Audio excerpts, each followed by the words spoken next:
Chris Dixon of Oxford Advisory Group is joining us. Chris, welcome. What recent legislation will impact taxes in retirement? Well, with the big beautiful bill, Deb, there are some changes, such as to Social Security, reducing the amount that retirees will pay in taxation on that. But the main thing is actually giving retirees a little bit more tools to use to lower their taxable income. Some of those tools are now that if you're 65 or older, you now can have a $12,000 deduction, and that's on top of the standard deduction that's already there. So you just got to be 65 and older, and you'll be able to write off another $12,000 in your taxes. Okay. Are retirees then safe from tax increases? I wouldn't say they're safe. Retirees become the most vulnerable to tax increases. And what we typically assume is that within the next 10 years or so, taxes are actually going to rise. And so when they rise, they end up hurting retirees the most, right? Because they're on fixed income.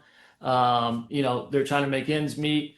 And those taxes, when they rise, they're mainly due to taxation from those 401ks and those IRAs in the form of RMDs. There's a lot of acronyms there. I just tossed out like three or four acronyms. I recognize most of them, but not all of them. But I have been hearing that we should be expecting taxes, which are historically low now, to increase in the next couple of years. Now, let's talk about outside of a trust and a will. What does it actually mean to plan for an estate?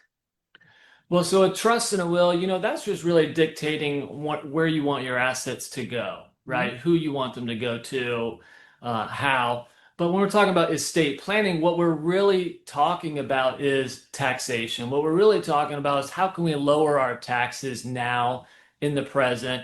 And also, how do we make sure that whoever inherits our money, they're paying less taxes? So that's really at the center of good overall estate planning, right? A will or a trust is just part of the package, Yeah. but those tools right there, they're not going to help you necessarily lower your overall taxation.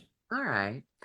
Well, let's then talk about the difference between your estate and your retirement. Sure. So, your state is basically everything that you own, including those retirement accounts. All right. If you just have retirement accounts, that's, basically your investments, right? But when we're talking about your estate, we're talking about everything. It'll be home, your cars, everything that you own. And Right. so there is a difference because how you go about protecting those will differ. Okay. All right. And you're the expert who's going to walk everyone through it. Chris, it's been a pleasure speaking with you. Chris Dixon of Oxford Advisory Group. Thanks, Dad.